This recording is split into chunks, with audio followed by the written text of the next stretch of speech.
ابني حبيبي، من حق أهلك عليك لما تيجي تتجوز يشاركوك رأيهم إذا كانت الزوجة اللي انت اخترتها مناسبة ليك ولا لأ. هما بيحبوك وهيبقوا حريصين عليك إنك تختار صح. انت بتختار بعين المحب، وهم شايفين بعين الواقع. ده هيفيدك في الاختيار. وأحسن جوازة هي اللي بتبقى انت حابب العروسة وهم كمان حابينها. بتسهل عليك الحياة وبتوفر مشاكل كتير. طب لو انت حابب العروسة وهم مش حابينها، حقك شرعا انك تاخد الخطوة وتتجوزها، بس مع المحافظة على احترامك لأهلك، وما تظلمش العروسة.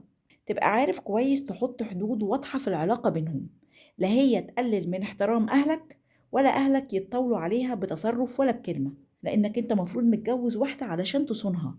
فما ينفعش بأي حال من الأحوال إنك تعرضها لبهدلة أو كلام من أي حد، حتى لو أهلك. ما تحطش نفسك في تراك الظلم وتظلمها. الله يكفيك شر الظلم، بيفسد الحياة لسنين، بتتعاقب عليه في الدنيا وفي الآخرة. فما تستسهلش تظلم واحدة معاك وتفسد حياتها. أول ما تتجوز وتبقى ببيتك، سواء كان أهلك راضيين عن الجوازة دي أو مش راضيين عنها، ما تسمعش كلمة عن مراتك خلاص، سواء كانت صح أو غلط.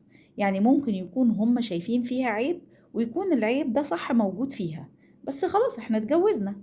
انت شايف مراتك بعين المحب، شايف الميزة وشايف العيب فبتتغاضى. إنما هم شايفينها بعين الواقع ومطلعين على عيوبها. ما هو فيش حد من غير عيوب، بس انت خلاص اخترت وبقيت في بيتك.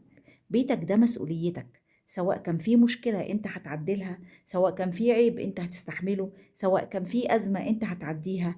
بيتك طبيعي بيحتاج منك ترتيب وتغاضي ومجهود علشان تعرف تنظم علاقة تريحك وتريحها.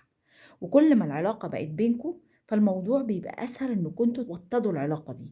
إنما لما بيبقى فيها أطراف كتير، أهلك وأهلها ورأيهم ورأيك، الموضوع بيبقى صعب.